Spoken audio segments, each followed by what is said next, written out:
Yeah. So yeah, totally. We're going to fix that.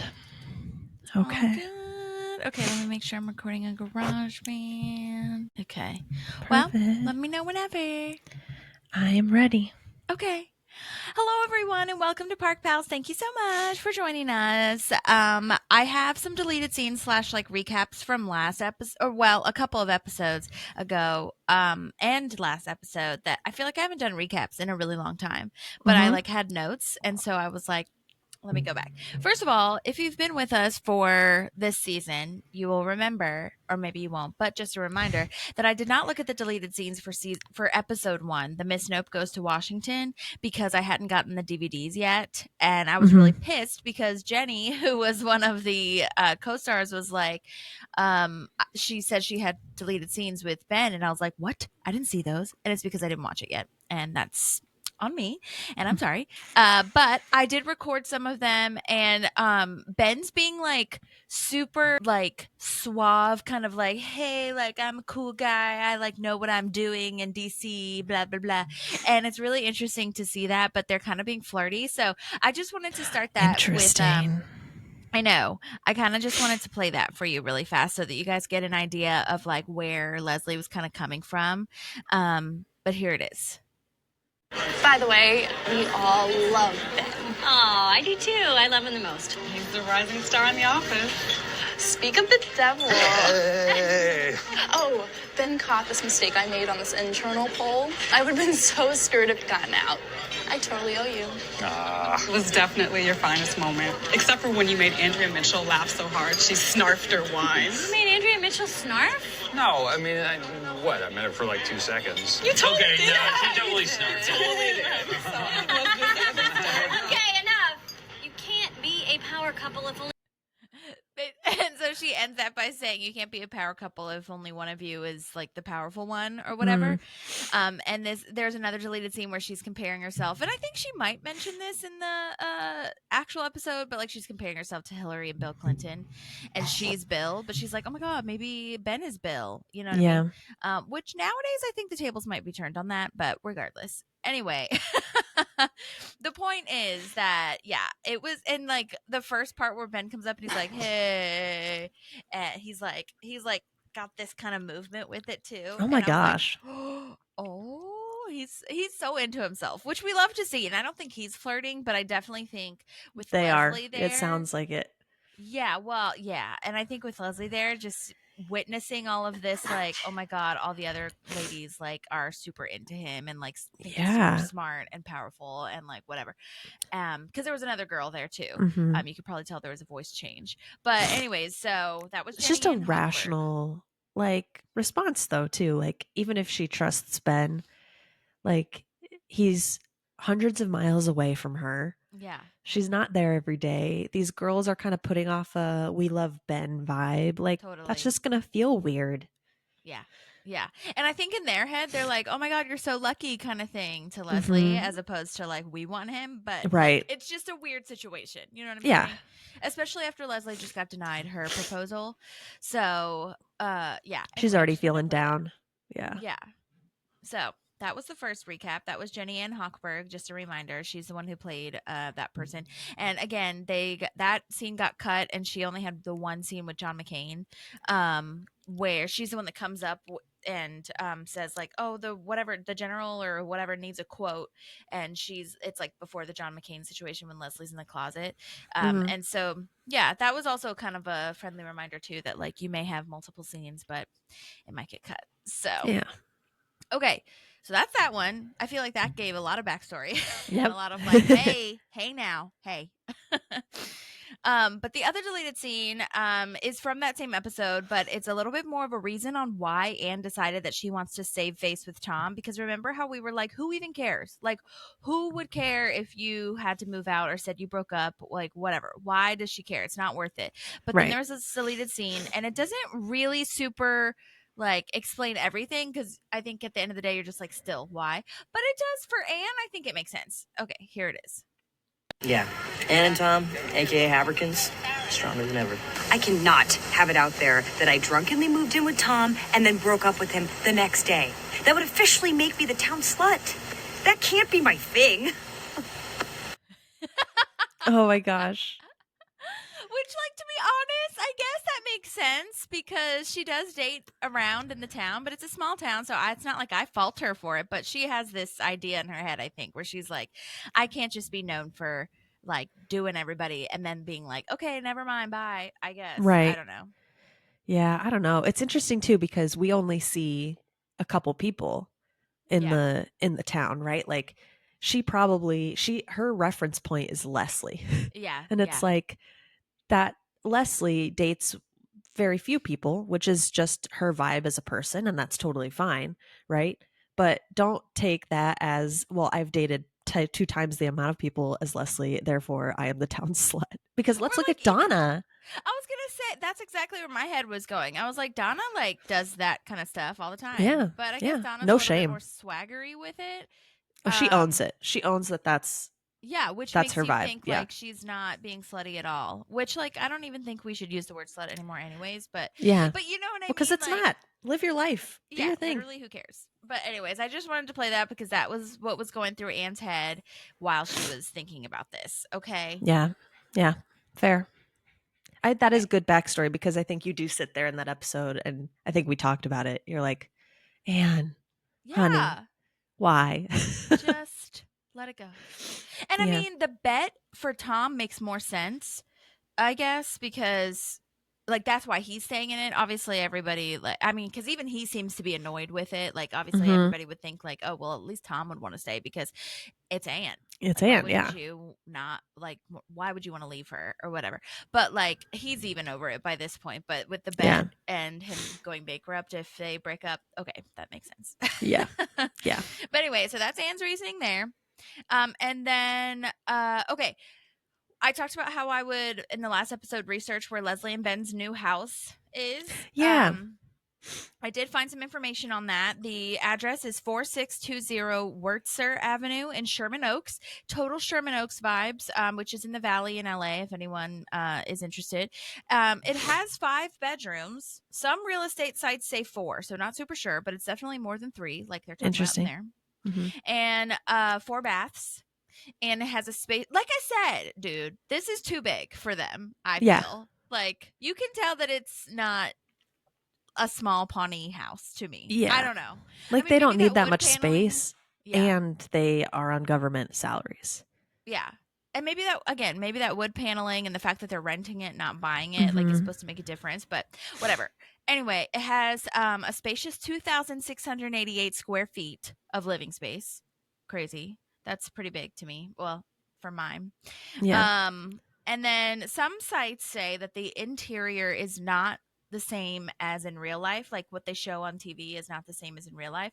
But I don't really know if that's true because I couldn't find pictures. I tried to go on like Zillow, Redfin, all the real estate sites that I know. And since it's not on sale, usually if it's not on sale, like you can still look from when it was on sale, but I'm not seeing anything. So anyway, we'll have to, I guess, get some confirmation from that later. But Hmm. I don't know. They could have created that house. They could have done something. But I feel like if it's actually in Sherman Oaks, a lot of times they use the interior of the houses that they get the exterior of. So I don't know. Huh. But anyway, and then okay, this is the part that I thought was like wild. It was like back in the day, like in the 90s. Back in the day, it's not really the 90s, but you get what I'm saying. Yeah. I think it was like late 90s, like 96, something like this. It sold for like 230K or something like that, and now it's That's a over $1 lot million. for that time. Yeah, I mean, yeah, I guess you're Although right. it is in LA, huh? Yeah. Probably. It sounds like Sherman Oaks sounds like it's a fancy part of LA. It's not fancy. It's just really suburban and Mm. very much where families would. I would say it's like. I guess it's fancier than some parts because there are those like hills of Sherman Oaks that are fancy. But it's definitely where families would want to have like some housing because and I like Sherman Oaks a lot because it's halfway. It is right in the valley. It's halfway between the beach and the east side. To me Mm. personally, more LA local people can weigh in on that if they choose.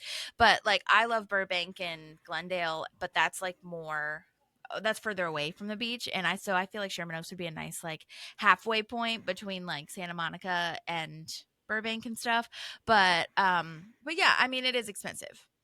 Yeah. I mean, it just is. And so you said, oh, go ahead. sorry, what you said it was over, it's over $1 million now is what it would go for. Sorry, I think I Well, cut you so off. one side says no, you're good. One side says over $1 million, and then one side says $2 million.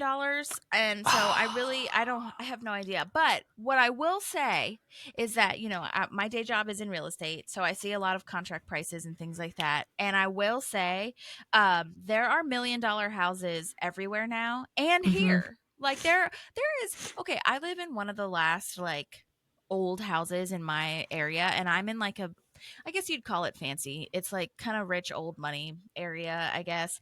It's like right across the street from a mall. They're constantly building, even though they don't have like infrastructure, but whatever. Anyway, there are so many houses here that are going for like 800,000, or there's condos for going for $1 million, like over $1 million by now, because I think I looked that up last year, and I'm like, you're sharing a wall, and the ones that are $800,000, you get like this tiny little yard, and it's like right next, like it's like 2 steps away from your neighbors, which maybe some people want. I don't know. It's like you're sharing a driveway, that kind of like situation.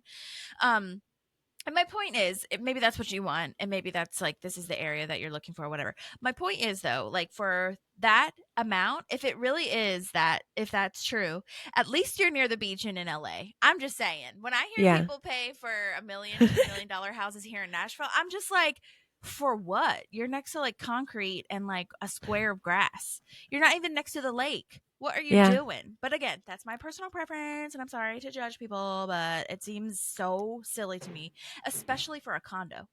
Yeah. Holly is a beach lady, if people did not I know. am a beach lady. I'm a Yeah. beach bitch. I love it. Okay. We need to get you a mug that says that. A beach bitch. Bitch. Beach I love bitch. it. I'm so here for that. Oh Boss my God, beach I'll just make bitch. one. Boss beach bitch. Oh my Oh. God. I need to get a sippy cup with that. A sippy cup? Like well, I can only a sippy Or- cup, but you know what I or- mean? Like I could put my drinks in it. Or a wine glass the size of Yep. Big Kevin. Oh my God, that too. Yeah.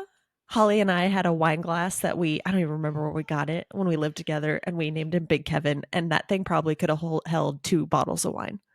I would say at least one, not two, maybe one. Really? Am I I don't like think it was envisioning two. too much? It looked like a bowl. Because it was kind of a bowl. Because can't a normal wine glass hold almost a bottle? Like one of maybe the like half. tall ones? Yeah, I feel like I have heard that. I don't know. Maybe you're right. Either way, Anyway. it was a lot of fucking wine. Yes. And that Anyway, was we'll really get you a new Big hilarious. Kevin, and that will Okay, say sounds great. Boss Beach Bitch. That is a tongue twister. Yes. So Anyway. that's kind of my point, where I'm just like, at least if you were paying for, a bajillion-dollar house, like you should have some sort of like perk, I guess, that comes with it. But maybe to some people, like living in this area / whatever is the perk. But to me, it just I don't doesn't know. make sense. Because I agree with you here in Phoenix. Like, it's ridiculous. We live in a 3-bedroom that 4 years ago would have gone for 200 something, and now it could be sold for 600 something. Yeah. It's ridiculous. Our backyard is concrete. Yeah. I mean, Like, yeah. but I mean, yeah, I feel like LA, Arizona, even parts of New Mexico and stuff probably shouldn't have grass just because of like the dryness, and like there's no way to. yeah, with and the drought. Yeah. Yeah. But anyway, so that is Leslie and Ben's house, and I just wanted everyone to know that it is in Sherman Oaks if you'd like to drive by it, and then knock on their door and see if the interior is the same. Yes. Okay. Last thing that I have is, we said that Blood Hook was a comedic movie, and in research it definitely was supposed to be like a what you call it, like a satire slasher movie, but it got 1 or 2 stars on either of the websites that I found, so it wasn't good. Oh gosh. I still want to watch it. Blood Hook was the movie that they were playing in the background of the Halloween parks thing, but yeah, because we were confused on whether or not it was like supposed to be like an actual comedy or whatever. But yeah, it was just supposed to be, I think, satire. I think. Okay. Some of them say it was just supposed to be a classic horror movie, so maybe the jury's still out, but because Yikes. it wasn't. But anyway, all right. Well, that's all I have to say about the recap. Was there anything else that you wanted to chime in about, though, before I move on to this episode? No, I'm ready to meet Ben's parents. Yay! Yay! Oh my god. Okay. Season So 5, much, episode Holly. 6. Yes, so much. Ben's parents. This was written by Greg Levine, who is the script supervisor. He also hosts the Parks and Recollection podcast with Jim O'Hare, aka Jerry. And he was also like a writer just in general on the show too. So that's really cool to hear his perspective on some stuff. And then directed by Dean Holland, who we know and love. Dean Holland has been in a lot of has been directing a lot of episodes this season, which I'm really excited about. Yeah. If you don't know who Dean Holland is, do your research because I talk about him all the time and we're obsessed. I'm ready for a summary whenever. All right, here we go. Ben and Leslie are having an engagement party where Leslie will get to meet Ben's parents for the first time, and their drama. Tom and Jean Ralphio work on a Rent-A-Swag business pitch to give Ron, and Chris continues to work through his many thoughts and feelings brought forward in therapy. Yay! Oh my gosh, yeah, Chris is a little A wild. lot. Yeah. This whole episode, I have so many thoughts and feelings about, I think, as two people coming from homes of divorce. I think we'll have a lot to weigh in on. And this Red Vines Twizzlers thing, Holly. Oh my god. Can't wait to I'm get ready. to that. Okay, well, we start this episode off in the parks department. Leslie is showing off her ring. Anne says it's so sparkly, which I love that comment for whatever reason. It just seems cute. Leslie says it's a non-conflict diamond, which for some reason Andy thinks is a bad thing. I guess it's because of the way Leslie says it, like, or something. And like a non. I think the non might throw him off too. Like it's a negative. Yeah. But in this case, it's a positive. It's a very positive. I've never watched that one Leo DiCaprio movie. Blood Diamond is what it's called. Blood Diamond? Okay. Yeah. Oh my god, hilarious. Yeah. Yeah. So I looked up what that meant just in case, because I was like, I'm pretty sure I know what this means, but just in case anybody else doesn't know, it's because it wasn't fun. It didn't fund conflict or war. Right. Yes. And I guess for further research, you can watch Blood Diamond. I don't know how accurate that one is, but yeah. And like these people go through insane things to get those diamonds, and it's really not worth it. And like human lives are on the line to get diamonds. Apparently, again, I don't know as much as I would like to, so I'll have to do some more research if I choose to or have time. But I mean, I think on the surface level, yeah, that makes sense. Yeah. There is a deleted scene where Donna shows off how much she knows about diamonds, and I just think it's really funny. It's classic Donna. Oh yeah. I'll just play it for you. Let me see. 1.2 carats, VVS2 clarity. I will give you $4,000 for this right now. Oh, I'm not selling it. Clever girl is worth $6,000. And she would literally brings out her little diamond glasses, the little tiny glasses, and stares the microscope thing, and stares down at the ring and grabs her hand. It's just really hilarious. So go Donna. Yeah. Wow. Collects that kind of stuff. I don't know. Maybe, or she just knows what she wants moving forward from Joe one day. Yeah, totally. Anyway, so they're asking how Ben proposed, and Leslie literally starts from the beginning of Ben's bloodline. I love this though. Taylor Wyatt, a bastard. I love that. The delivery. I love it. I love that Anne, she goes, "Oh boy." Yeah, her looks at camera is hilarious. Yeah, and I think it's because in my head, because I put it in perspective of you and me too, is that she's already heard this. Yeah. She's sat through it because it was important to Leslie, and now she's like, oh gosh, I know how long this is. Damn it. Or she's at least heard some of it, and now she's starting at the beginning because she found more information, which is totally Leslie. Oh, very Leslie. Oh boy. Yeah. Yikes. But the story is very cute. If she just did the story, I'm sure they'd all love it. Oh my god, so crazy that she starts from the beginning. Yeah. And then they're in front of the sunflower mural. It's so cute. I love that comes back, and she's just being super loud, because literally loud because she's so excited. And I absolutely love this for them. It just makes me feel so fuzzy inside that they're sitting together in front of that mural and just showing off how they're getting married. It's so precious. It's perfect full circle. 100%. I just love it. I have to say, I wish I want to, moving forward in my life, channel more of Leslie, because I think this is so beautiful that she's like, this is a big thing happening for me. I want everyone to know. Like, Yeah. I don't find that annoying at all. But like, when I put myself in those shoes, like when Ivan and I got engaged, I showed up to work and like didn't say anything to anyone. Like, I kind of was just like, didn't, I don't know if I didn't want the spotlight or I didn't want to Like the make it seem like attention. it was all about me. Like, I didn't want to come off as selfish when Yeah. it's like, this is a big thing. I should have walked in there so proud and been Yeah. like super stoked because this is a big like life moment. And, you know, we'll continue. We're only in our 30s. We'll continue to Uh-huh. have big life moments. Like, I want to channel this Leslie energy of it's okay to celebrate those with people. Yeah, totally. Or like something that can commemorate it. Like I Mhm. remember even for auditions, because I've had a lot of auditions lately and I feel like I haven't done it as much. I've been trying to get back into it. But even after auditions, I would just do like a random like little photo shoot thing, which sounds stupid, but No. or like go buy myself like something super cheap or whatever. I'm not really doing that anymore because I need to save money. But like just that little photo shoot thing of like, oh my god, look how like proud I am of like how I look. I did my makeup. I'm probably not going to have my makeup on. Now I'm doing like makeup on for a long time. Now I'm doing some with contacts because some agents or some auditions call for me not to not wear glasses, and I'm just like, look at my ass. I put contacts on today. Okay.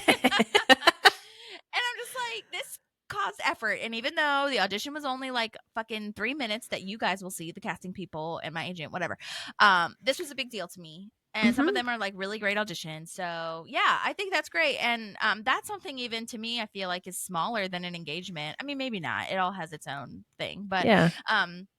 But yeah, I mean, yeah, celebrating and talking about it. I think sometimes also for me, the reason why I don't tell a lot of people stuff, even relationship wise, is because like I'm scared of like, what if it doesn't work out? And then I just got Mm. really excited about it. And then that's embarrassing that I told you about it. But that is something to really conquer on itself. Like, because even if it doesn't work out, the thing did happen.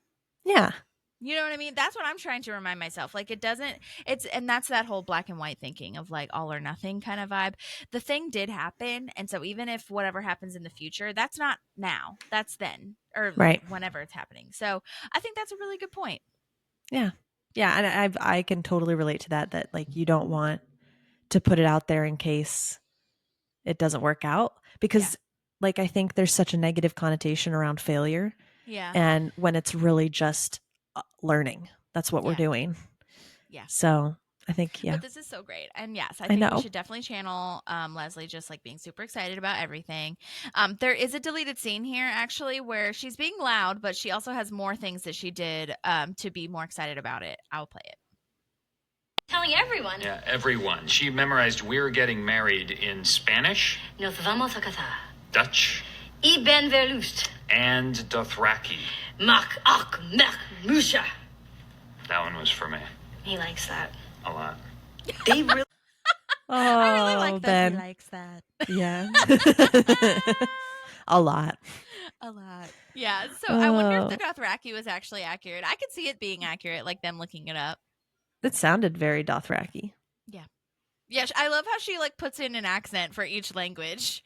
Like, Yeah. you couldn't see it, but you probably heard it when she has like a Valencia moment Yeah. when she said "Nos vamos." Yeah, it's very Spanish, not Mexican Spanish. Right, Spanish, very Spanish. Spain. Yes. Hilarious though. Well, anyway, they're telling Chris and he is awkward and gives them a 3-person hug. And Chris for some reason thinks that he's the first person. Well, I say some reason, but I'm pretty positive it's because they think he's, he thinks that they're his best friends, as we learned. Yeah. Which I will give him some of that. Like for Ben. Ben. Yeah. Because Ben. But I also wrote in my notes like the fact that he thinks he's the first one is very funny because obviously Anne. Okay. Anne comes first. But I also wonder if Ben like didn't want to like put it on him because he knows where he's at emotionally right now and didn't want to like just text him about it or something. And so they told him in person. I don't know. But that's the only reason I think that Chris should think he knew before like Andy and Donna and everybody is like because he and Ben are super tight. Yeah, that makes sense. I do feel though, since Ben hasn't been working there, that they're not as close as they probably were. / probably That's don't talk true. as much. So I feel like for them, for Ben and Leslie, this is like not deep. For Yeah. you know what I mean? Like they didn't really think about who they were telling at what time. They were just kind of going around. But yeah, Chris is like, oh my god. And to your point though, the thing with, I guess appeasing him or whatever, like saying, okay, yeah, you are the first person, yay, great, like that would be more of like where he is in his life, like, and not wanting him to break down or whatever. Yeah. Yeah. But The team does such a great job, right? They go back in and like they're like, what's happening? Okay, yeah, we're knowing for the first time, but they're like not as stoked.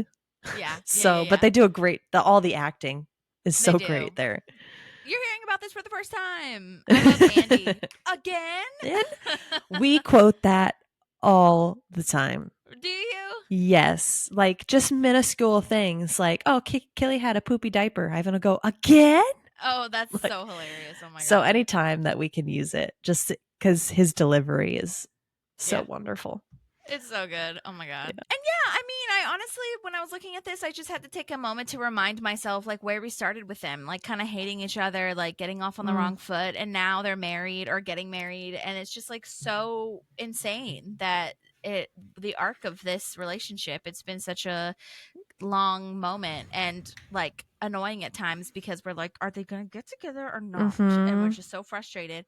But yeah, it's just like such a lovely moment that I thought I needed to pause and be like, oh my god, look at how far they've come.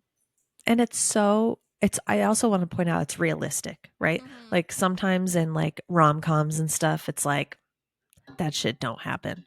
But it's like this is a very organic and authentic way that people could meet and then fall in love. And I think it's so wonderful. And to your point too, yeah, it didn't happen within a day, which is what all the Hallmark movies are.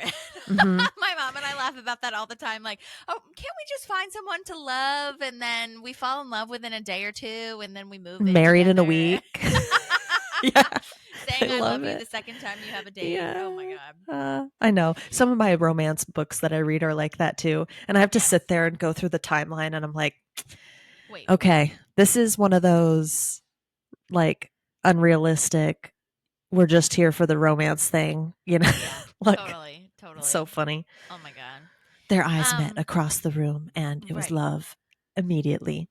Oh my god. Well, and look, that does happen sometimes, but I feel like the marriage part sometimes takes a little second. Or like the actual relationship part takes a second. Absolutely.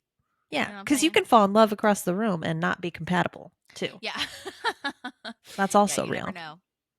Yeah. I did find an article though about Adam Scott because I don't know why in my head, like, okay, you might have to remind me on this, but I'm pretty positive. I thought that Adam Scott and Rob Lowe came on and they weren't sure if Adam Scott was going to stay, but I think it was Rob Lowe that was potentially not going to stay. Like he kind of came on because they wanted viewership to get higher, and then everybody loved him so much, and so they kept him. But I think Adam Scott was going to stay. I think I do remember it being Chris was going to be like just at first there I was for like, the oh rest my of the God, season. He wasn't even going to be here, and then they got together, and I'm like, no, I think they didn't know romantically where that was going, but they but I think he was going to stay, like, as a character. Yeah. But anyway, I found this article, and that's kind of where that was leading. Anyway, the article says, as great as Adam Scott's portrayal is, it almost didn't happen. Scott revealed in an interview via GQ that he initially auditioned for another role before Parks and Recreation even premiered. As Adam Scott explained, I actually auditioned for the show before it was even on the air. I really wanted it, but I actually kind of blew it, and so I was obviously pretty upset. When the opportunity popped up again a couple years later, I was really excited. I had a meeting with Mike Schur, and then it all just kind of fell into place from there. Scott auditioned for the role of Josh. Who the fuck is that? Who was supposed to be a love interest for Anne. And interestingly enough, Nick Offerman also auditioned for this role before being cast as the gruff yet lovable Ron Swanson. It's possible that the character of Josh ended up turning into Mark Brendanawicz, Anne's boyfriend, who was played by Paul Schneider.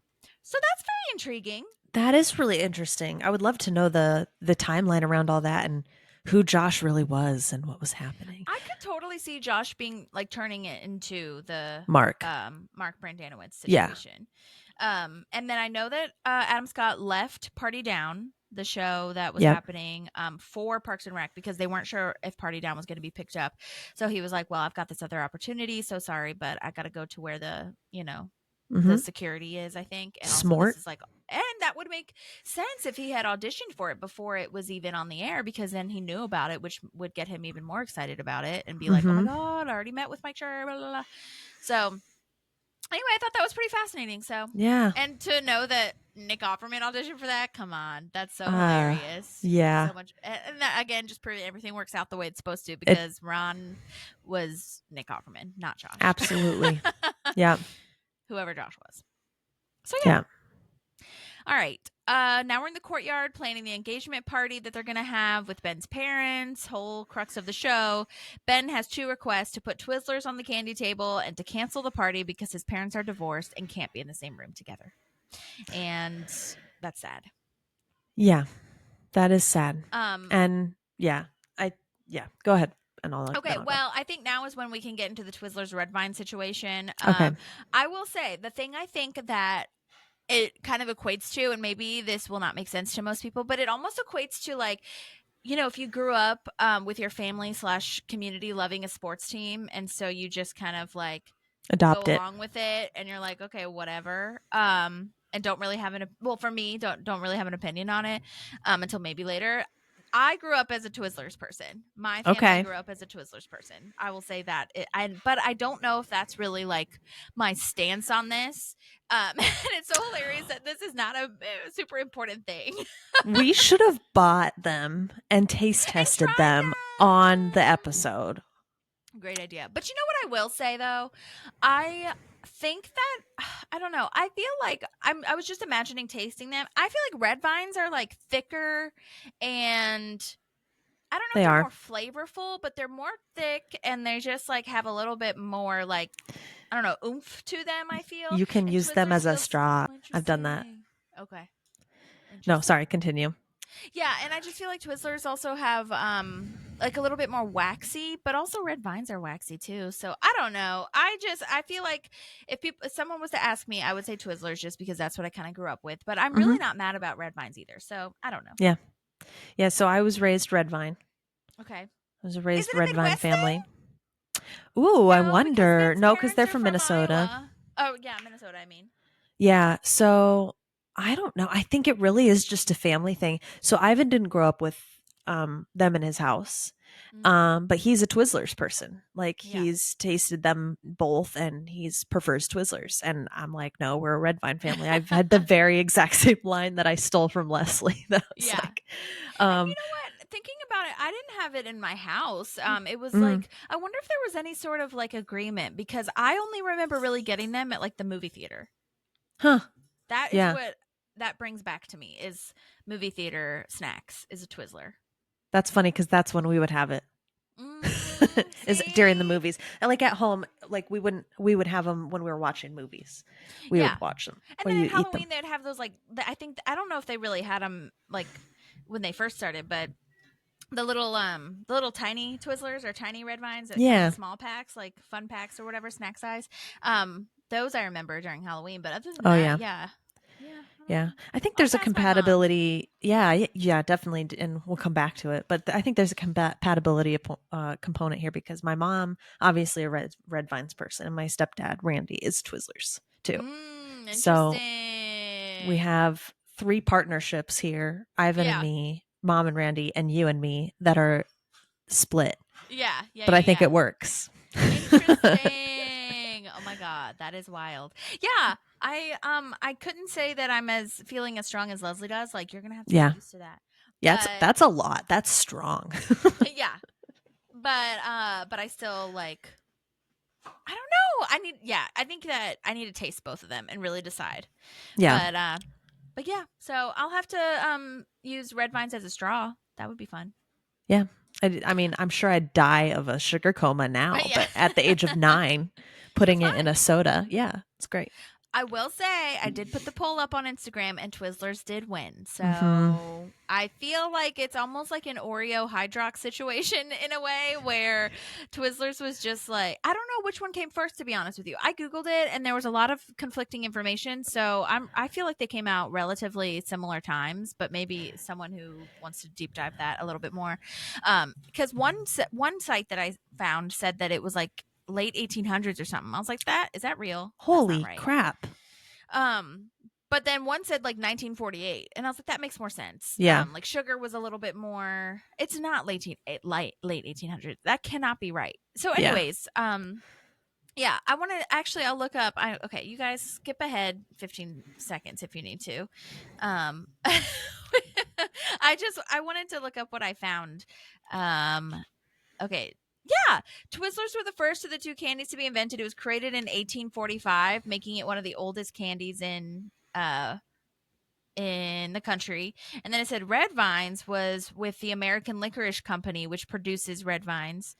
But then this other site says Twizzlers were first produced in 1929. So which is it? Is it 1929 or 1845? Yeah, those are like 80 years apart. That's not even like a 10-year discrepancy that we can just like blow away.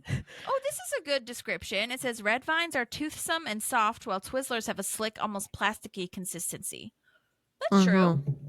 Yeah, I agree with that. I mean, there is one thing that says that the Twizzlers one is one of the oldest candies. So I think Twizzlers were first. I'm going to say Twizzlers were first. That sounds right. And I've heard people use the term Twizzler just to explain licorice rather than actually being Twizzler the brand. It's just like, that's licorice. Yeah. And I also really like the the red licorice. Like, I do not like black licorice. That tastes I was literally just about to tell you that. I hate black licorice. It's disgusting. No, I cannot deal with black licorice. The red vines, okay, if anyone's curious, red vines and Twizzlers is a raspberry flavoring, just FYI. Yeah. Oh, it says originally they were called raspberry vines, not red vines. 1950. Okay, 1950 for red vines, the American Licorice Company. What? Twizzlers are most commonly strawberry flavored via Hersheyland. Okay, so it's either strawberry or raspberry. You know what? There's a lot of conflicting information on here. Nobody knows. Oh, we need someone who has the inside deets. That is hilarious. Okay, this makes sense. Corn syrup makes sense. Wheat flour, sugar, cornstarch, palm oil, salt, artificial flavoring, literally all the terrible things ever. I don't want to hear this. Okay, we're going to exit out of that. We're just going to say Twizzlers was first, and whatever your preference is, don't let it ruin your relationship with your spouse's parents. Yes. But yeah, people, to conclude, I do think that I wish I could have a larger, a larger pool of people to poll so I can make sure. But I will say, of the polls that I have posted, that one got a lot of traction, way more traction than it has. So I think Twizzlers and Red Vines is actually kind of like not contentious, but it's a topic of conversation. It's a thing. All right. Yeah. Moving on. People don't have to think about it either when you see that. Gosh, like, you're already, it's a split. Yeah. Okay. Anything else to say about the Twizzlers versus Red Vines? No, but I do have something else in this scene. Okay. The last thing I honestly have is just about Larry Bird not coming. Yeah. I hope he at least sends a gift. People do that. They'll send invites to like famous people and just hope they get a gift. Mm-hmm. I didn't feel right doing that, so I didn't. But people definitely said do it. I want to know how accurate that is. I'm just going to start sending out invitations and see what happens. Do it. Anyways, go ahead. How do we feel about Leslie inviting Ben's parents when it obviously sounds like he wasn't really part of that decision making? Yeah, I am intrigued. That's a great question. I have this as a note later. I feel like it's weird that they didn't meet before the engagement party. I also agree with that. I also have that note later. Yeah, or something, or maybe come over, or I don't know, do something. Even if it's the same weekend, because obviously they're probably traveling. Even if it's the same weekend, but like hang out together and meet each other before this, and so that the engagement party is not so much pressure. And then if they like fuck up at the dinner, then like, okay, bye. We will not see you at the engagement party. Yeah. I guess I understand. That's true. I didn't even really think about that. Like, Ben clearly is uncomfortable and doesn't want this to happen. So I don't know, but I understand Leslie wanting to like meet them and, try to all be in the same room together. Yeah. Yeah, I Yeah. think her intentions are in the right spot, right? And if you don't have divorced parents, I think it's hard for you to envision what that looks like. Yeah. That, how contentious it can be. I mean, I'm lucky my parents are not the same as Yeah. what are their names again? Oh my gosh. Steve and Julia. Thank you. Steve and Juliet. They're such like common used names too. My bad. Like they're that's pretty extreme. Like I feel very lucky that that's not my situation, but I think if you haven't lived through that, you also like in Leslie's eyes, right? She doesn't necessarily see how bad it could be because she doesn't have divorced parents. So I think, I don't think she's trying to steamroll, but it sounds a little bit like in this episode she kind of is because she just wants to make it work. I think her heart's in the right place. This doesn't feel as like the negative-y steamrolly like we have had in the past from her. Yeah. But I think I agree with you completely. I had that note later too. Why are they just now meeting? They live in Minnesota. That's like drivable. Yeah. Why have they not met before Ben proposed, right? But yeah, I kind of feel bad for Ben though because the anxiety that comes with this situation that they're creating on a night that's supposed to be a celebration of the two of them kind of sucks. It does. No, that's totally true.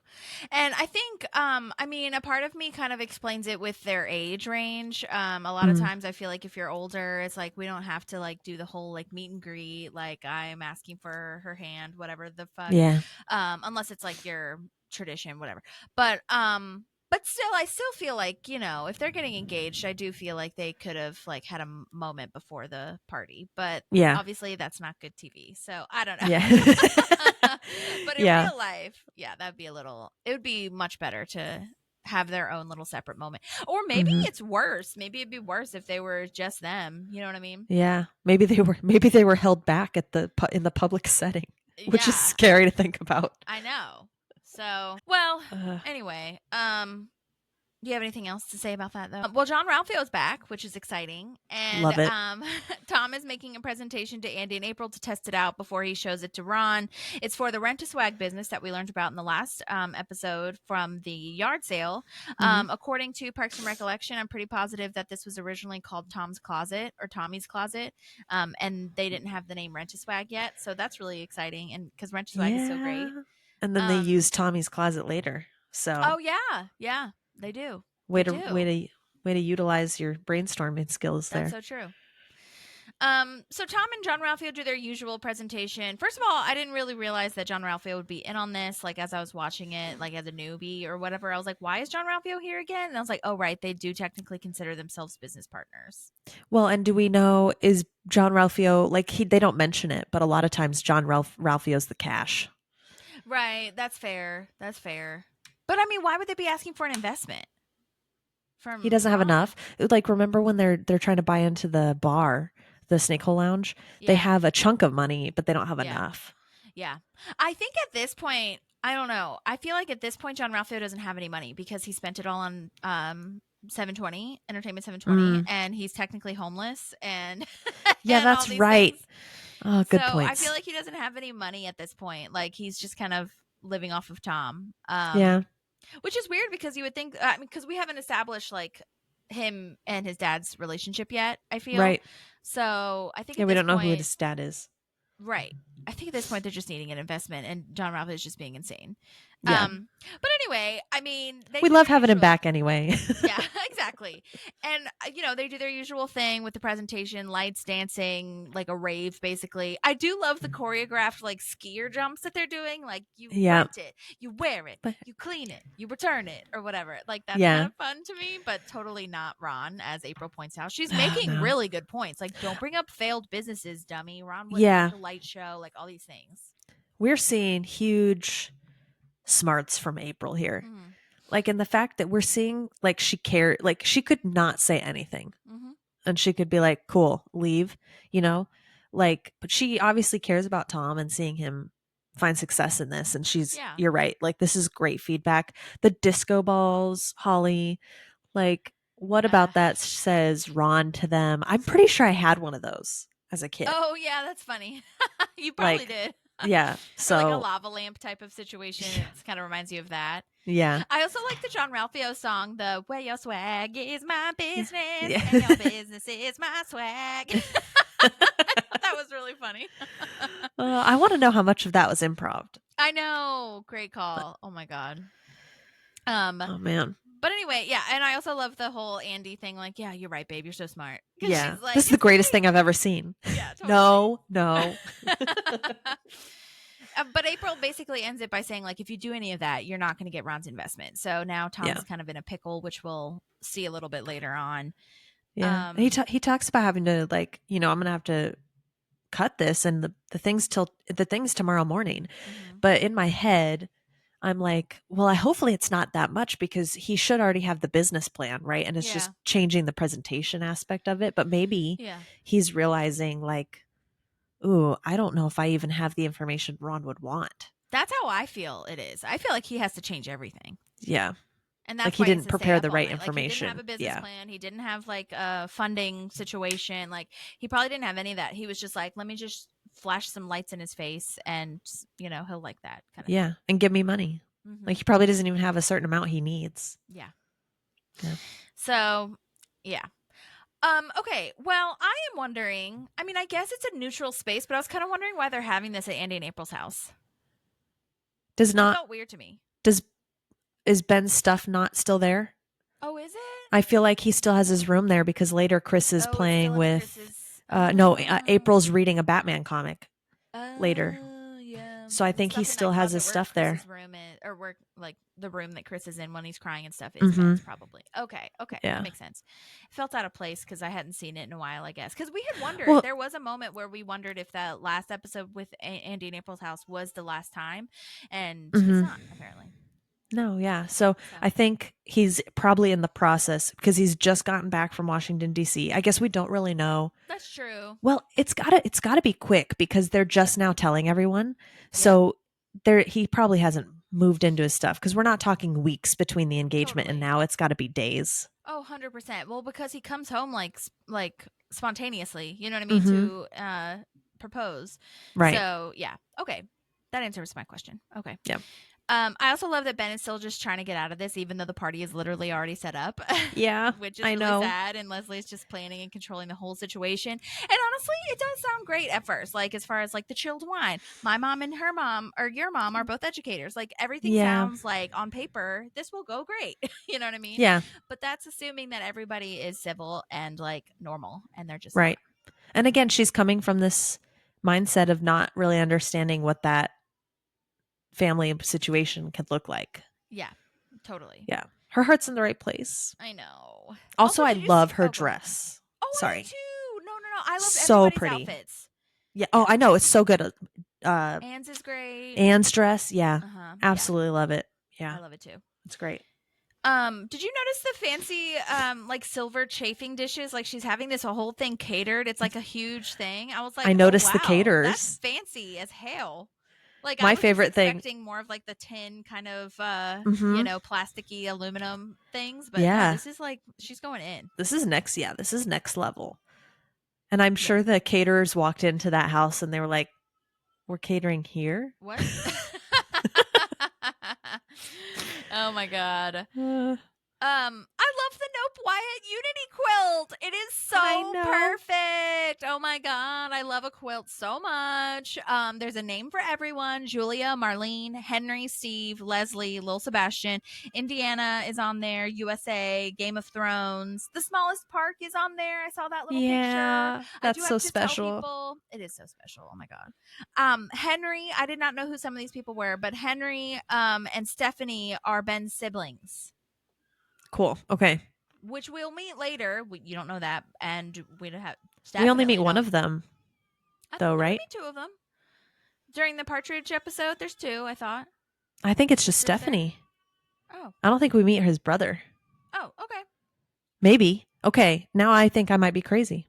I don't know. We'll definitely see. We'll get there. Yeah. We definitely meet Stephanie. I don't know why in my head I'm imagining a man there too. Maybe it's his. Maybe I don't know. Whatever. We'll get there. But it also says Georgia I saw that there was a Georgia one, and I didn't understand why. And there's a tire swing. But I think Huh. it's like Stephanie has the tire swing.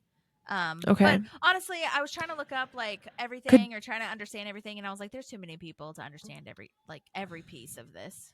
could Georgia be another sibling? I don't know. Huh. It's okay. Everything's beautiful though. It looks great. And there's a little Joe Biden. Yes. Oh my God. Yeah, you did right there. She's like, I didn't include the other sexy guy. Yeah. Well, that's just a small one. Doesn't count. Yeah. Doesn't really count. But It's it so does funny. look so beautiful. And shout out to the props master, Gabe Perello, who also created all the book titles that you saw, like Limitless and Ben's thing, and it was like a Zero Dark 20 or something like that, and it was something like a play on those words. Like the props department is amazing here, and she did say that, like, I saw an article too that said like that was one of her most favorite things that she's created for this, which I Aw. agree, it's so beautiful and so perfect. Yeah, so well done. But anyway, so Anne makes this lovely toast about being supportive of Ben and Leslie. It's so nice. And it really strikes Chris. Like, he makes this thoughtful expression. And I'm just like, oh my God, what are you doing? Are you trying to think about getting back with Anne? Like, what are you thinking here? And as we learn, it's not that. It's just that he's like going through his therapy moment and his emotional like self-discovery situation. Yeah, and I'm glad it's not. I'm glad that we take a break here from Chris wanting to be with Anne. Too. Like, they both need time to themselves, like Anne brings up later. So yeah, I'm glad it doesn't turn into a I just want to be with Anne thing again. Yeah. But it's a beautiful speech. It's a beautiful little moment. There is a deleted scene where all of them go around like saying something, but it's like not really. I mean, it's cute, but this is way more powerful, I feel.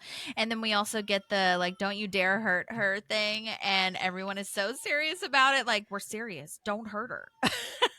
Oh my gosh. It's giving me not to the same degree, but it's giving me Holly Maid of Honor vibes. Really? Like, yeah, like I mean, just the speech is, but... yeah, just so people Holly, as most of you know, was my maid of honor, and she gave just a beautiful speech and and it was just such a beautiful, felt very Anne and Leslie, and I loved it so much. And it was a very like I don't know, just the quotes kind of give off that same vibe, but like it was so wonderful. And I was just, when I hear that now, I'm like, oh, that sounds like Holly. That is nice. Oh my God. Yeah, I definitely remember saying some Parks and Rec quotes, and I'm sure most of the crowd was like, what the fuck is she saying? That's okay, because you know who it's for. That's what I was thinking. I was like, I know this, and I did it like half and half. Like, half was for them, and the other half was inside jokes, and I think that's perfectly perfect. Yeah. And I can't remember. Somebody came up though. It was one of the bridesmaids, I'm sure. I don't remember who it was, but maybe it wasn't. I don't know. Somebody came up and said that they knew what I was talking about. So, but that's also good. Like, I do feel like, you know, it's so stupid. Okay, again, skip ahead 15 seconds if you need to, people. But I do feel like there are certain crowds that will like give you the energy like right back to you. But like that crowd wasn't really like into being loud about like how much they supported or like laughed or whatever. So I was like, I'm just gonna keep going because Maddie gets it. I totally got it. I was over there laughing. Also, to help you a little bit, like half the room, well, at least 40 people that were there were were Spanish speaking only, or haven't seen the show because of that, or don't understand our humor. So like but it meant the world to me, and that's what matters. Yay. Okay, good. I do love though the part where like Ben is like, well, what are you talking about? Why would like you guys are all my friends too? And I love April. And like she says it out loud, but everyone else kind of has that thought. I feel like like, which I feel Jerry bad chiming for Ben. in of that. I know. April just came from working with Ben for the summer too, like having that extreme one-on-one time. So I feel like it hurts a little bit more coming from her, because it's like, if there's anyone who's kind of falling in between, wouldn't it be April? I mean, Chris should be on Ben's side. That's true. But I didn't even think of that. Oh my God. Chris has his own shit. Yeah, he's dealing with his own stuff. That's fair. And then, well, speaking of him and Donna are like hugging again because Chris gets emotional. And I just love that. Like, come here, baby boy. Yeah. That's so cute. You take all the time you need. Yes. Oh my God. And then, oh my gosh, Ben has this Star Trek convo going, and I think, who is he talking to? I think is it Donna? Donna and is it Jerry? I feel I like only it remember is. Donna because she goes, thank God. Yeah, exactly. Because his mom is coming in, so that interrupts the Star Trek conversation. Yeah. And then this is where my note is as far as like, shouldn't they have met beforehand? Like that feels a little strange that they're just now introducing each other. But go ahead. I was just going to say, sorry, because this is like right before we get into this scene, they show a shot of outside the house Uh-huh. and there's one car. Oh, really? How is there only one car parked outside that house? That's so hilarious. Oh my God. Yeah, that was a goof. Yeah. Unless everyone took the one Pawnee taxi. Or they all and that's why it took was the already same there. car. Yeah. Yeah. Oh my God. No, that's Oh my gosh. weird. Yeah. Well, I have to shout out Julia is played by the actress Glenn Headley, and unfortunately she passed away in 2017. It's so sad. Do you know that it was 4 years and 6 months to the day that Yeah, that's what they this episode said. aired?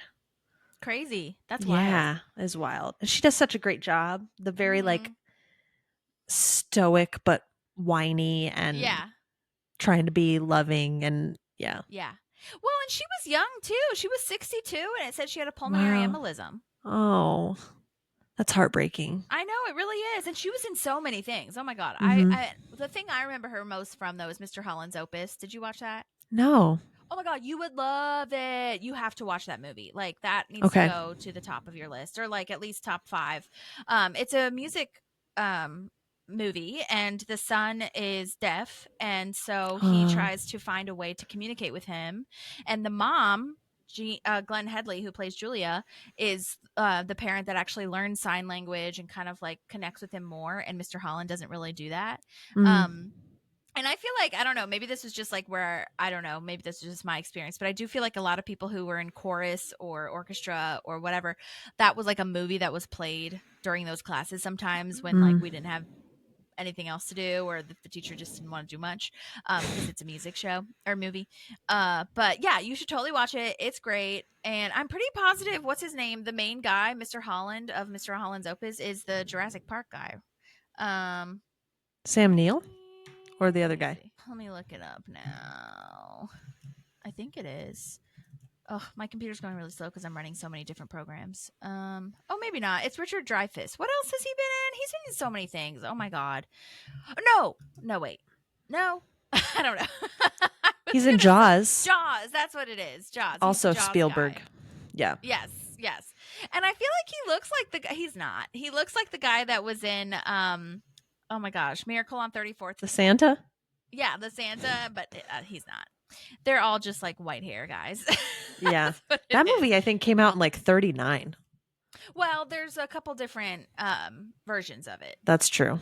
The one I saw was black and white. Okay, yeah, that was a different one.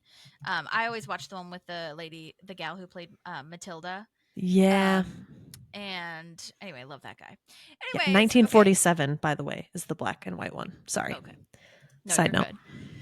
But anyway, she was in that movie. She was in Dirty Rotten Scoundrels, Psych, Monk, Grey's Anatomy, so many amazing things. So pour one out for her because she did a great job in this one for sure. Ben is clearly in distress, and Leslie tries to smooth it over by handing her the wine, which again, okay, it's smoothed over for the time being. It's good because the dad isn't there yet. Yeah. Well, and that little nervous laugh, oh my God, yeah, nod thing that Adam does, it's so good, is so perfect. Yeah.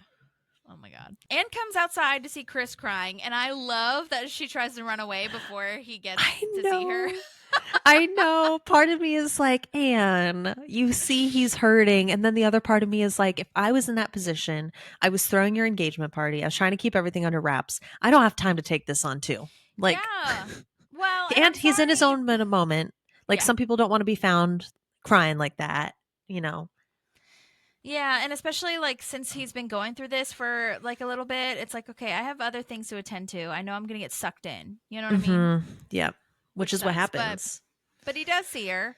And I do think that he's right at the height slash in the middle of the storm with his therapy session. So like, Mhm. you know, I do get it. And I as much as he's like, you know, going through this, I do think it's funny that the tissue runs out and him saying everything ends and Ends. everything goes away. It's so perfect.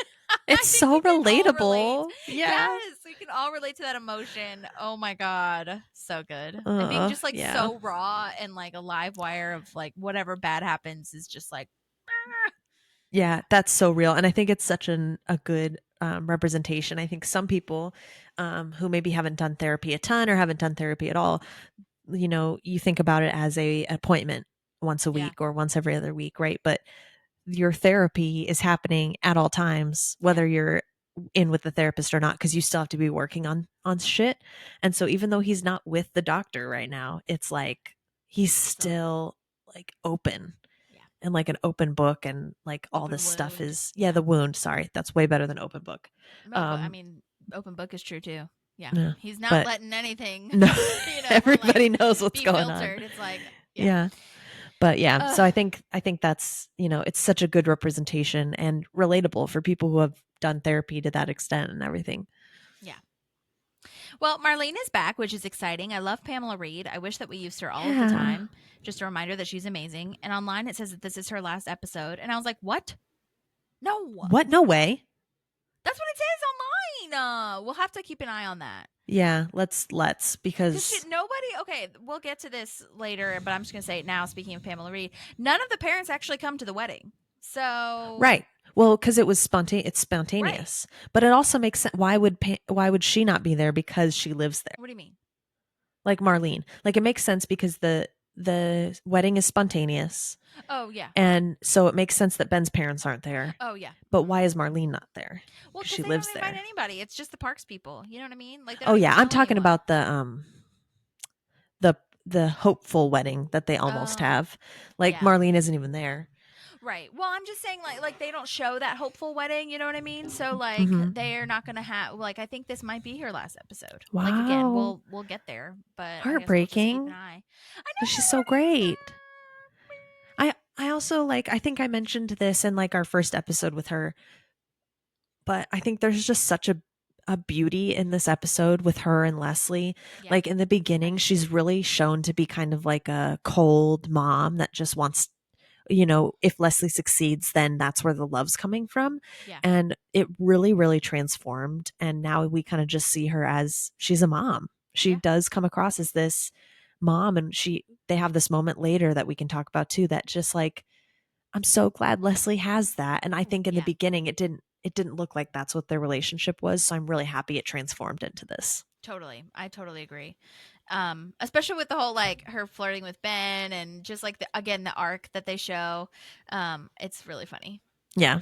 Because okay, so everything is going surprisingly well, and then Ben's dad comes in and brings his girlfriend. Pack it up, it's over. Yikes. Oh my god. The great Jonathan Banks plays Ben's dad. Yeah, Most so people, good. including me, know him from Breaking Bad or Better Call Saul, the spinoff. He actually does a ton of voiceover work too, which of course he would. He has a great voice. Great voice. Oh my god. And fun fact that I learned online, he attended Indiana University in Bloomington. Yeah, I saw that. Beautiful campus. I did apply to go there. Yeah. Okay. Yeah, Fun. it was beautiful. And I'm sure since you saw that, you also saw that he's 33 years older than the actress who plays his girlfriend. Yes. Double yikes. And 8 years older than Julia. Mhm. But more his manageable. Though, yeah, a little bit.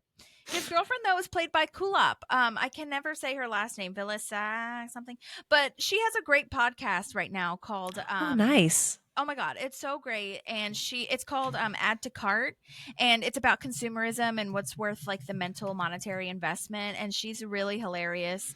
But you know, I just wanted to mention that first. And she's like friends with all the comedy people that you could ever imagine, like all the podcasts that I listen to. Like she's either been on it or they talk about her, but she's awesome.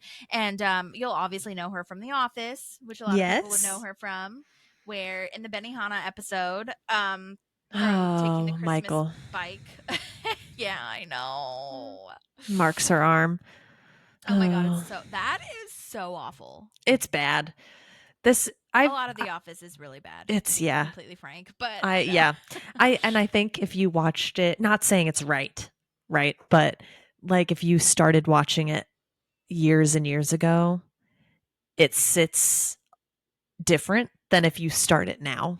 yeah, It's kind that's of like true. Friends. There's definitely some episodes in Friends where you watch it and you're like, if this aired, this would never air now. It's hard. Yeah.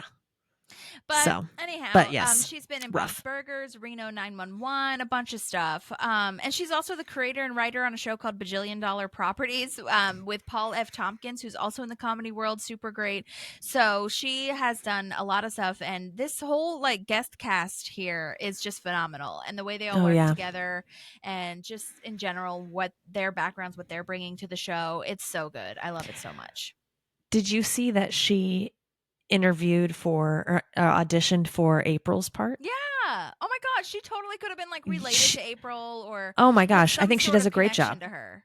The Ulani is like season 1 April. Totally. What does Ulani mean? Cheerful. Cheerful. I love that Of so course. much. Yeah. Sure. Sure. I love that. Yeah, she totally could have had some connection to her. Yeah. Has this ever happened to you where your dad has shown up with a girlfriend when you didn't know that the girlfriend was coming? I not like an event, but I've been introduced to many a girlfriend over FaceTime that I was like, I was just having a conversation with you, Dad. And then he's like, I want you to meet someone. Whoa. Oh my God. Okay, hi. Yeah, hi. I wasn't ready for this, but okay. And most of the time the girlfriends are like chill about it. They're not Mhm. weird. But still I'm just like, this is not what are you doing, bro? Like, come yeah. on. Yeah. So weird. Do we think that this is the first time Ben's meeting Ulani? I don't think so. It sounds like they've been together a while. Like Yeah. that Ben's familiar and he knows that they're together. Yeah. Yeah. So but at definitely least that's didn't good. anticipate her coming to No. this. No. So, and Absolutely oh not. my God, Julia, though, your father brought his little plaything. Oh, so bad. It's so awkward.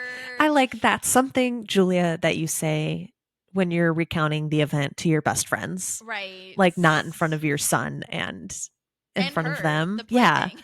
Yeah. So rude. And I mean, I was watching this, and I mean, to his credit, even though he's really gruff and rough, I feel like it does seem like he loves Ben. Like he calls him Benny, he hugs him. Yeah. He's like excited to see him, but he's just like a rough and tumble kind of guy. And like, I can't imagine Ben being raised with that. You know what I mean? When he's not that vibe or that energy. You know? No. Which I yeah. think a lot of people can relate to. Like their parents just being so different from them. Yeah. I think, kids are resilient, right? Mm-hmm. Like he found ways he dove into his Batman and his comics and his, Dungeons and Dragons. And that was his, his coping. And this is now how we now have Ben. Although when we meet his sister later too, they have very similar temperaments. Yeah. So I wonder if they leaned on each other a lot too, like as we know that you do in divorce, you lean on your sibling a lot and you kind of grow together. You can. I mean, yeah, if really you can. Lucky. Oh my God. Yeah, absolutely. Yeah. Super blessed with that. So crazy. Yeah, so I think you make a great point that I didn't think about is how did Ben come from these two people? Yeah, it's wild. Well, this is where we spark some tension for sure because technically Ulani, the girlfriend, wasn't invited. So that starts a whole thing and Leslie tries to give red vines to smooth things over and Steve is like, no. We're Twizzlers family. Very seriously, too. Not a joke, not like a, oh, well, no thanks. It's a serious moment. I love that Leslie and Steve are on the same, Steve. Uh-huh. Okay. Are on the same level. Like intensity on level, the licorice. Yes. That's true. That I vibe with that. I love that also Leslie, who's a super control person, right? She's like, oh, well, Lonnie's here. We're going to fix it. Like the love that she has for Ben and making this work is like above her control freakery. And it's just so great that we see this in her, that she's the stable, we're going to make this work person here. Even though things aren't going the way she wants them to. Oh, so sucks. Yeah, I know. These people hurt each other to have this much after, what did Ben say? Like they've been divorced for like 30 years. I don't know, something like that. Yeah, Julia even brings up something about, oh no, she just says the way he behaved at somebody's graduation or something like that. Mhm. Yeah, there's something going on. It's weird. Yeah. Unresolved feelings for sure. They need to go to therapy with Chris. Yeah, I think so. Oh God. Yeah, they Oh, just can't be adults about it, which is the worst yeah. part. Mhm. But this is where Ben literally pays a cab to sit outside and wait so they can escape whenever. And Yeah. Leslie's like, "No, we're gonna figure it out." And Yeah. what do they like to talk about? So we can talk about it. And I love Ben's description of what his parents' interests are. They're white people from Minnesota, so hockey, Yeah. swimming, sailing, fishing. After a couple drinks, put on a Prince album. Yeah. Do not mention the Packers or Iowa. Okay, so I get the Packers. Okay. I totally get the Packers, especially in this time frame, right? It's kind of like the Patriots for the New England teams. Like the Totally. Packers were so dominant in that conference of football, like that the Vikings, the Bears, and the Lions have done jack shit for so many years because the Packers have been so dominant during this time frame, right? So I get that. I looked it up. I can't find anywhere where Minnesotans don't like Iowa. Interesting. So, but I did read a couple things that were like the Midwestern states can be very like we're better than each other. Oh, like competition. Yeah. I'll have to ask my friend. My friend's from Iowa. Maybe I'll text her and just say like, "Do you have any contention with Minnesota?" Yeah. Yeah. Or does your family have any contention from Yeah. with Minnesota? Because I didn't like growing up in Illinois. I was never told we don't like Indiana or anything like that. So it's interesting. Interesting. Okay. But anyway, to- thought that was hilarious. Great Yeah, it delivery from Adam. Totally. Great Ben episode. Great Yeah. Ben episode. Well, Anna's trying to take care of Chris and trying to keep his sadness away from the party because she's like talking to Leslie and saying like, "How are things going?" I love Leslie's "Everything's terrible, but we're gonna get through it," because I feel like I do that a lot. Yeah. with a happy face, like everything's awful, but we're going to do our best. I think it subconsciously keeps you in a positive headspace. Yeah, kind of. Rather than like being like it's terrible. I hate like everything. you know, then you're like sinking into the terrible. Yeah. But yeah, I do love that. Yeah. And then we see that GIF that I know that I use a lot. I know a lot of people use it. And it's another like nopeism of Anne's like complimenting you are beautiful, talented, brilliant, powerful musk ox. Thank you, ox. Thank you, ox. I love that so much. Oh, and I did look she it just goes up. with it. Yeah, she just goes with it. She just has a weird face and is like, Yeah. okay. I mean, I'm sure being called like a starfish and I don't know, squirrel, whatever she said. I would miss it though, you know, like Totally. we use those lines with each other occasionally, but I think if you were using them with me like on a weekly basis and then all of a sudden I'd be like, yeah, it is one of those things like what April does too. Like I act like I don't like it, but really it's great. It makes me feel happy. Yeah. I did look it up though in a muskox. I totally like I knew what an oxen was or what oxen were, but I didn't really know what the muskox looked like. Me either. And yeah, it says it's native to the Arctic. It's very like furry looking, kind of like especially around the head, like kind of like a lion's mane situation. But it looks like a mix between an elk and a buffalo. Like it's actually pretty. Like the little, it has tusks, right? Yeah. Yeah. But they're like, it's really, they look like hair. yeah. And they're very powerful, apparently. So that makes sense. That I wouldn't want to meet one of these in the middle of a field. That looks like that'll plow into me. Yeah. Not in a good way. Anyway, Anne tries to get everyone to help Andy and April to help Chris feel better, and they're like, "Oh my God, Andy's like being this child thing. Why? What?" So many follow-up questions. Yeah. Why don't you date Chris? I'm dating myself. God, Anne, selfish. Why is it always about you, Anne? Although, like, I'm totally with Anne. Yeah, I am too. Oh my God, I think she's doing the right April's thing. Just being stupid. Yeah. And then we've got Ron at the food table, and Tom comes up to say, "Ron in 60 seconds." What does that mean? Did you know what that reference was? No. Like on in 60 seconds? Like, you know how they say that in like if you're going on air? Okay, Ron in 60 seconds. Oh yeah. Ron in 60 Could be. I don't know. I didn't get that either. I also don't get John Ralphio's reference in a second either. What does he say? So it's the whole vibe he goes on with the 21 gun salute. I did not write down the whole thing he says. The free association thing. I Yeah. just free associated So all she's of out the the stash. stash. Yeah. I didn't really follow it, to be honest. Yeah. That also went over my head. I honestly wasn't even really paying attention that much to what he was saying. I was just like, okay, John Ralphio's doing his thing. But anyway, Ron says he's always looking for investments, talking about, Tom's new business and how much he's invested in gold. And now he has a, quote, certain amount of money. And his look of like, oh my God, I've already said too much. Yeah. Which, okay, this is going to sound so dumb, Maddie. I understand this. But I guess I needed this sentence to understand, oh, gold is worth money. So that's why he's so rich. I don't know why I thought that gold was just like a type of currency or just like, I don't know, like you can just use that to pay for whatever, but like he's investing in it because it's worth more. And I'm like, right. Oh, I'm so stupid. And that's why he like buries it everywhere. And that's how he has like $800 bajillion. Yeah. I think this, like that sentence, that line, talking head from Ron really made a lot of shit click into place. And I was like, if he's invested all his money in that and doesn't spend money on any like clothes or actual things, oh duh, of course. You know what I mean? Okay. Yeah. It gave you the visual that you needed. Yeah. Yeah. Also, like, I did not do this deep dive, but I really wanted to. I just didn't have the time. But like, could we invest in gold? Like, is it still worth more money? Can I just Google it right now? Can you invest in gold? Can we be as rich as Ron if we just invest some money in gold? Like, I'll do that. It can't be the same as crypto. So here we go. Okay. There are several ways to invest in gold. Physical gold. You can buy physical gold in the form of coins, bullion.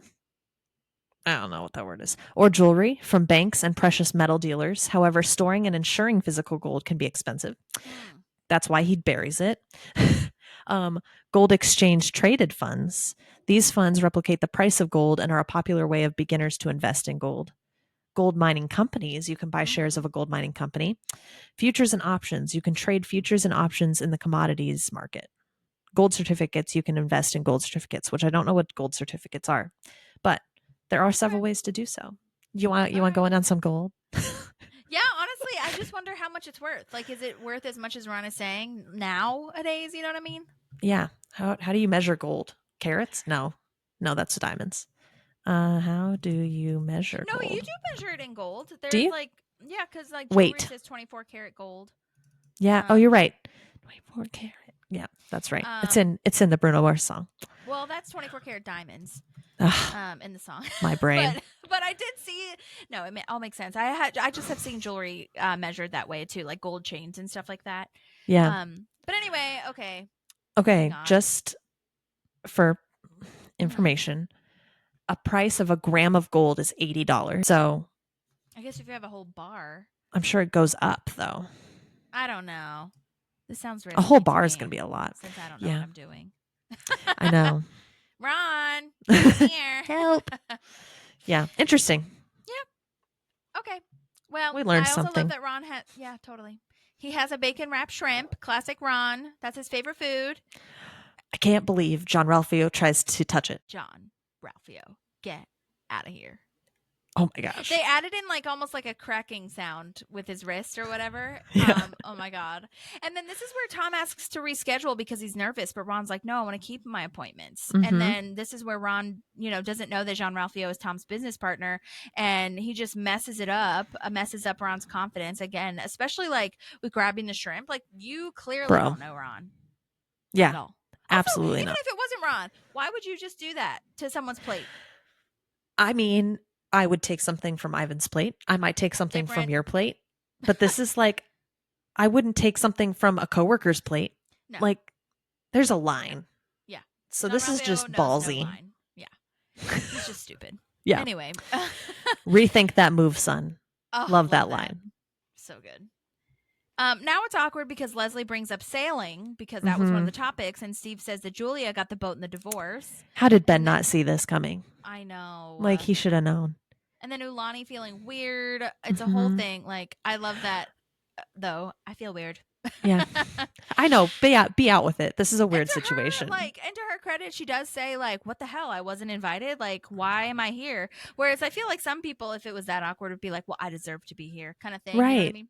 So right. Well, she's getting the social cues. And I don't think it's Ben and Leslie's fault that she wasn't invited. Like, it sounds like No. Steve just fucking brought her. Like, Right, which exactly. should have been a can Ulani come.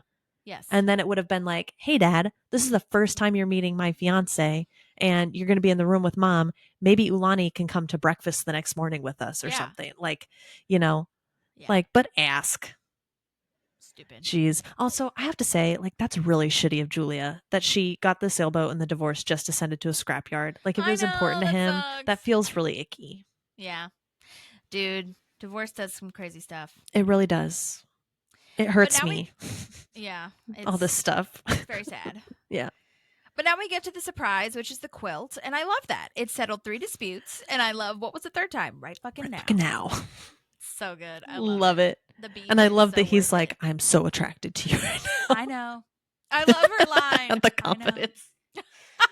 Oh, it's so good. And then Champion is here. Andy and April go to Yay. cheer up Chris, and Champion helps out, and it's so cute. And he's just, but it's also really weird because he's having this like really weird intimate moment with Champion, and even Andy and April are like a little like, what's going on? Because Champion's basically like licking his tears. You know what I mean? Yeah, Which is dogs sad are and cute, weirdly but about that. I feel like he should get a therapy dog. That would He be should. helpful. Oh, I love that idea. Yeah. And But I we'll do see love it later where Champion is like being given to Andy to just like help him. Or maybe that was in the other one, the lake house episode where yeah, they definitely get time together during Jerry's 40th, 50th, 60th, 16th, sweet 16th. Right. Yeah. So yeah, I love this idea though. Andy and April did a great job, like knowing, hey, let's bring Champion in. He's loved him in the past. Like, I think this is a great play. Very thoughtful. I know. I think the other awkward thing probably about it is that Chris is like talking to Champion, like with his therapy speak of like, you are so beautiful and so great and so powerful. Yeah. It's a very intimate moment. It is. Anyway, the Unity quilt doesn't have Ulani, and Steve like is so weird. And like I just feel like he could totally have a filter, but he's like, this is a thoughtless omission, Leslie. It's so aggressive towards Leslie, and Leslie was just trying to do something nice. And it's also not thoughtless. I agree with Yeah, Leslie. it's not. Like, you're not blood related. You haven't been in this family for a very long time. If I had known that you were pregnant, maybe, and that you had a kid, maybe you'd be in here. But even then, like, well, it's so. I mean, you might remember at our wedding we did a Unity painting, right? And it took us a long time to decide if my stepdad and my dad's girlfriend, who I consider my stepmom now anyway, but you know, like if they were going to be included in the painting. Like, we took a lot of time and thought, and we were like, you know, Randy's actually married to my mom. I've known him for 10 years. Like, it makes a lot of sense for him to be part of it. But then it felt really icky not having Natalie be part of it. And so we were like, you know, we're just going to do blood parents. Like, it took a lot of thought. So I think it's fair if Leslie didn't include her. Yeah, I agree. Like, and the fact that they're making her feel bad about it makes me sad because she really, really was excited about this. Yeah. And she did put a lot of thought into it. So that's just like totally untrue. He's just being stupid. And this is what a lot of people do, especially parents. When they're hurt, they lash out and they, you know, whatever. Yeah. A lot of people do that. And here she is again. Like, well, let's make an Alani Square. She's just being super flexible for them to make everybody feel included. And again, they're still, just still goes to shit. I know. And that's what Leslie does. So she tries to make it better, draw her name on the square. Julie gets super crazy and says, I don't want her on my quilt. And then Leslie starts to break. She starts to break a little bit. It's not your quilt. Like, it's not your quilt. It's all of our quilt. It's a Unity quilt. I'm surprised she lasted this long. Like, good for her. I think I would have broke before that. Crazy. And this is where the Ulani meaning cheerful comes in. And I do love that, like you said before, Marlene is having a nice, like, kind of moment where she's just trying to smile and just keep the peace. Yep. And I mean, the parents are agreeing that the Unity quilt was a disaster. So Leslie is like, see, Ben, it's working. They're agreeing on something. Right. God. Well, now we're at Tom's house, his apartment, condo thing, whatever, prepping for the presentation. Jean Ralphio is being stupid and wants to go clubbing and thinks Ron should be going with them. Coming to Ron them. should be coming to them. Which, dumb. Doesn't make sense at all. And it's just stupid because Jean-Ralphio clearly isn't invested in this like Tom is. Yeah. And I love the line. I do love it. Sometimes you got to work a little so you can ball, Ball a lot. lot. Very It makes me wonder, seeing this, would Entertainment 720 have been actually successful if we took John Ralphio out of it? Because he just had money to spend. Now, part of me Yeah. is like, no, because Tom needed to go through that failure to see and then turn it into a success in his next business. But John Ralphio seems like, when I look back at Entertainment 720, was there to spend money and look cool. And because they don't have money to spend and look cool here, he's kind of like, I'm out.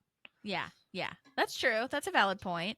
I still think Tom like had a lot to learn and didn't really know what he was doing. Like he didn't even know what the company was half the time, except for those like deleted scenes where they did pet funeral like montages or whatever after Little Sebastian. Yeah. But yeah, this is definitely Tom's thing. Like he is very serious about this. And he doesn't want to fail again. Yeah. And this is I think he sees that this is a better idea. Like this is a gap that's missing in the market, whereas Entertainment 720 didn't really know what it was. So it makes a lot of sense. Okay, now we're at where Anna's giving Chris some food. Champion's still snuggling. I love this. Andy is saying happy things while April is saying bummer things to even him out. Dave Matthews Band. That's so good. It's so good. The emotion, I get the same there's no more tissues vibe from that bite was so good. This one's not as good. Yeah, I know. Oh my god. Oh, so funny. Such an emotional roller coaster right now. Well, Ben tries to, make Steve calm down, but then we see that Julia is literally cutting out the square on the quilt. What in the hell? This is so childish. Like, say what you will about what like divorce will make people feel. Like, this is like next level to me. So extreme and stupid. The whole like it had to be done. It did, really. It didn't. Like, what are you talking about? God. So much. And to be honest with you, I am not gonna lie. I know that I've seen this episode a billion times, but even watching this, I like had kind of like in watching everything else of this episode, I like forgot that Ulani was pregnant, and then like I even gasped when she said that. I was like, after everything that we've gone through, oh no! I know, it's the poisoned cherry on top of this evening. And then Julia's like, I cannot be in the same room with him. And they're like, what do you what about the wedding? What about the wedding? And they're like, I'm talking about the wedding. This also hurts me. Yeah. Because this is your son. He's found happiness, and you're saying, I'm not coming to the wedding because your dad's going to be there. Yeah. Like, I know that your son is in his 30s, but I feel like as a mom, you put your kids first still. Like, and you find a way, like, what can we do? Like they present later, right? What can we do so that I can be there for you, but don't have to interact with your dad? Because that's fair. If you don't want to interact with him, okay. But to say to your son that you're not going to be there to support him on this big day, like, breaks my heart. Yeah. I don't know. I mean, this might sound like whatever to some people, but if it was me, and I know this is a TV show, whatever, but if it was me, and I didn't want my parents to come to the engagement party, it would be a line drawn for me. I would be like, you cannot make me have them together. If I didn't want them. Now I don't really, whatever.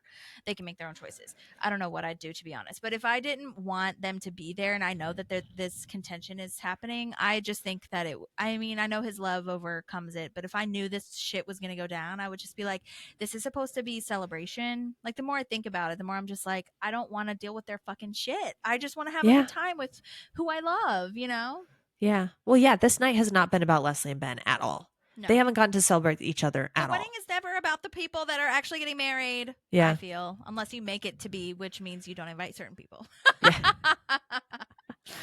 Yeah, but that's real. That sucks. And so Leslie's asking her mom if her and her dad were like that. And she said, Marlene says that they fought occasionally, but usually they just ended up having sex. I love that, though. It's so funny and cute. Yeah, so which no kid wants to hear, but like, I love that. It's a very deep and special moment when she says, how can you be so wise and inappropriate at the same time? And she says she's a mom. I'm a parent. Yeah. And I think that's a great spot, because you have to, like, most people need to realize that, you're going to fight. Any relationship is going to have those moments of contention, but it's how do you come out of them? And I think that's like, hers ends in inappropriateness for Right. her daughter, but Yeah. it's the sentiment behind it, which is really nice. Yeah. Well, Tom is Full trying circle to- daughter moment too. Sorry, this is the moment that I was talking about where I'm sitting here. I'm like, I'm so happy Leslie has this. Oh yeah, totally. Where they can like bond over it and like she's not making trouble, Yeah, and she's asking for advice, like Mm-hmm. I like it too. personal advice, not work advice too. Yeah, totally. So. Well, Tom is still trying to work really hard on his presentation. John Ralphio is being really stupid. And I love that Tom is showing growth here. I actually really enjoy this arc here. When he actually says out loud, I don't think you're serious. And John Ralphio is like, oh, no, I'm definitely not. Like, confirmed. You know what I mean? It's hard. I think some people have the personality for it, and I wish I did. I think it's really hard for some people to like speak out to their friends like that. Sure. Like, Totally. And so the fact that he's like, no, this is important to me enough to say something, Yeah, is really great. and I love it. I mean, I love the depiction. I don't love that Tom is actually sad, but I love the depiction of him being disappointed and upset because I think he thinks when he's saying that John Ralphio's going to say, okay, yeah, all right, I'll hunker down, but he doesn't, and it really sucks. And Tom is like really upset about it. Of course, but also, and I mean, some people can have that adding that different dynamic of business versus relationship versus friendship versus whatever. Like sometimes that doesn't work for everybody, and that is a real thing too. But John Ralphio is just like not even trying. That's the part that sucks. It's like you're not even trying to help. Yeah, I think Tom probably feels abandoned a little bit. Like you're not even going to do anything. Yeah. Well, back at the party, we have the battle of the men, is what I call it. Ron and Steve are reaching for the last shrimp. Oh, no. My gosh, yes. Perfect way for them to like have a meet cute, though. Yeah. For them to be shown interaction with each other. You called it, what did you call it? Battle of the Men? Yeah. Mine was strongman standoff. Nice. I love that we had the same note with different wording. I know. We both had a title for this. Yes. So important. Because there's nothing said, but it says so much. It says so much. So true. Well, now Leslie's in the cab that Ben got earlier, and she is like, okay, you were right. I got brownies, all the brownies, 4 bottles of wine. We're going to Australia. And she apologizes, and she's like, I'm on your team, but, far away from here, which is great because that's like what the Marlene Leslie moment was. Like, you just always have to be on the same team. You know what I mean? Yeah. That's the most important thing. Like, obviously, like you said, you're going to have fights or whatever. And then I love that Ben is like, at the end of the day, like, even if this was a line drawn for him, like I was talking about before, like, he does see that Leslie really wanted this to work out, and she tried her hardest. She really tried. She did. And I think Ben appreciates that in his own way. You know what I mean? But then he finally gets mad, and he's like, I'm tired of them getting their way.